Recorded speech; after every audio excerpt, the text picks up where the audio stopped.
Okay, so suppose I have two equations. One equation is x plus 34y is equal to 8, 2x plus 6y is equal to 9. So these two equations I have.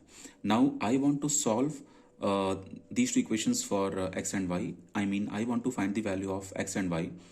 So how can we do this using MATLAB? So first to understand the basic idea. Basic idea is, see how this equation will go ahead. Coefficient of x, that is 1 and 2, you mention here like this as a matrix.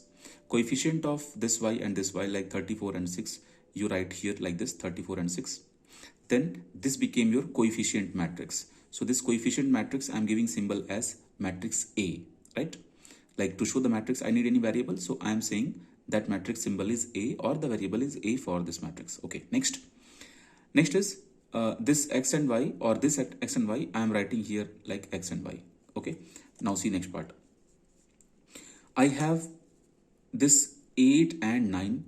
These are my coefficients of the equation, right? So for them I'm making a separate matrix and I'm giving name as B, and for this matrix I'm giving x as the variable. So I hope you understood what is A, what is x, and what is B. This is A is coefficient matrix. I'm sorry, these are constants, so this is constant matrix, and B is this.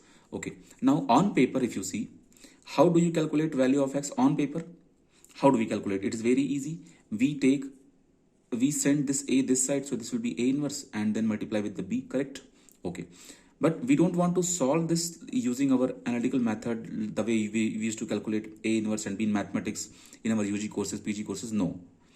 Now we are going to find, I have written here, let's code this and solve for x and y in MATLAB. So I will show you here. So you can see on my screen, I have done the matrix A.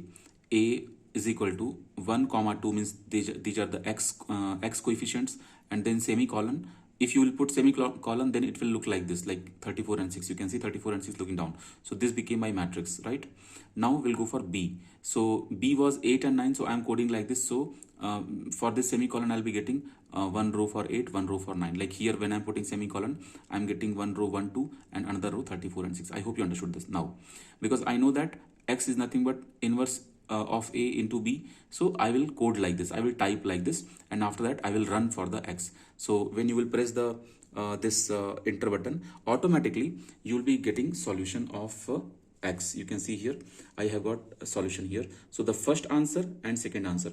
Now first answer will be answer for x, and second answer will be answer for y. Why the second is for x? Why the second is for y? Because in my matrix, this row was for x and this row was for y, and you can see here what I have taken here. This was for x. I hope you are clear. That's why the first answer is representing answer of x, and this is the second answer for y, coefficient of y. So that's why what answer I have got using this, x is equal to, I have got minus 0.4839 something, and y is equal to, I have got 4.2419. So you can see here. All right, I hope it's clear. I hope you have learned how to solve the values using matrix in MATLAB.